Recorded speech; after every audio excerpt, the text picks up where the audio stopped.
Howdy folks, I am Carrion and I have some questions about this thumbnail for this week's Swindie. That has to be deliberate, am I right? Anyway, welcome. Remember last week I was talking about not being able to play the bad guy in video games, in like RPGs and stuff where I'm given the choice of being the good guy or the bad guy?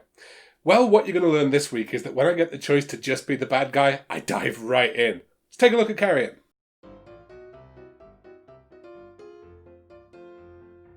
So Carrion is what you get if you cross the Thing, that last section of Inside, Metroid and Knack.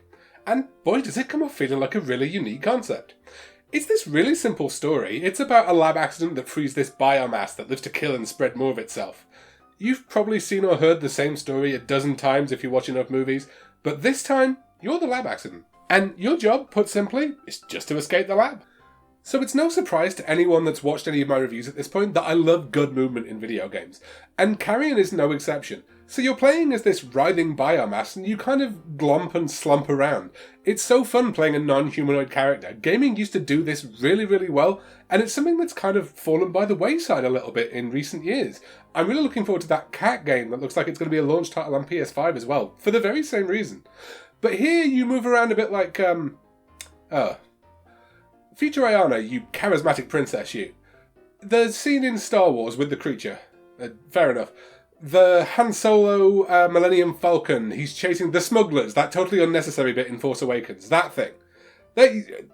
Rathtar, apparently. Okay. That big thing where you're just glomping and slumping around, that's exactly the movement you have here. And it fits so well. It feels kind of unwieldy at times, but it makes perfect sense because you are just this writhing biomass. You are surprisingly vulnerable in the game, especially when you're the smaller biomass, which is something we'll discuss in more detail in a second. The combat largely consists of charging into a room, tentacles flailing, instead of just grabbing and tossing everything around. Computers, random objects, people, all of it. And I absolutely love that. It is totally in keeping with the creature you're playing as. It feels really empowering, even though it's fairly random, and honestly it was the time in game I was having the most fun. Later in the game they add some enemies with stuff like flamethrowers, and there's even this form of mech that you fight. But honestly, the fights are much more fun when the game isn't trying to get you to be tactical. Much like with the movement, you are just too unwieldy for it. It does mean that after an hour or so, the combat's starting to lose its novelty, and the additions that come from then in just make the combat overall less fun, which is a bit of a shame. So what do you do when you're not fighting? Well, you actually spend, I would almost say, the majority of the time in Carrion puzzle solving. And there's a really interesting system for this as well. You might notice at the top of this review I mentioned Knack, which it occurs to me is probably the only time the words knack, top, and review are going to appear in the same sentence. You know what, let's have a little bit of fun. Future Ayana, you paragon of captioning you. Go on Metacritic and take a look. You know what, let's take a look for what the highest review score was that Knack got. Really? Somebody gave Knack an 85. Somebody gave Knack an 85. Okay, I guess the developer's kids reviewed Knack or something. Either that or I have got that game pegged entirely wrong. Anyway, thank you, Princess. What was I saying? So, the biomass you're playing as has, eventually, 3 different levels of size, and by finding different in-game objects Metroid fashion, you can unlock abilities for each of those levels. But certain abilities only work when your biomass is at a certain size. For instance, the ability to hide from lasers only works when you're the smallest size, and you can break stronger objects when you're size 2 and above. Around the levels you find these various little pools that let you leave a part of your biomass, and you can go and pick it back up later as like an extra heal. There were 1 or 2 sections where it felt like this was being used as a way of artificially lowering my health to make some combat sections harder, which did not feel great. But for the most part, it's this really interesting mechanic to try and think and puzzle solve around. So the game does have a few downsides. One of the major ones being, there were a couple of times, there's one especially right towards the end of the game, where I felt I just got dropped into the middle of a map and really hadn't been given much direction on where it was I was going. This is a Metroid kind of game, so normally I'd be fine with that kind of thing, and there are some collectibles to go and find, but there's no map. So it just led to a load of aimless wandering around corridors that really wasn't particularly fun. It was a relief when I found something to do. Also, there are these sections where you play as a human, and I think the idea is to show you what happened prior to the opening of the game, but honestly, they're sort of slow. They spoil what would have been a great plot moment right at the end of the game that I don't want to spoil here, and they just don't need to exist. This is not what I'm here for. I can play humans in other games. Back onto the positives though. I love this game's soundtrack. It was composed by, I don't want to butcher this guy's name, Future Ayana, could you put it on screen? Thank you, sweetie. I wasn't aware how familiar I was with this guy's work, but he's done some stuff on games where I've loved the music previously. Resident Evil 7 and StarCraft Heart of the Swarm especially. Let's have a quick listen here.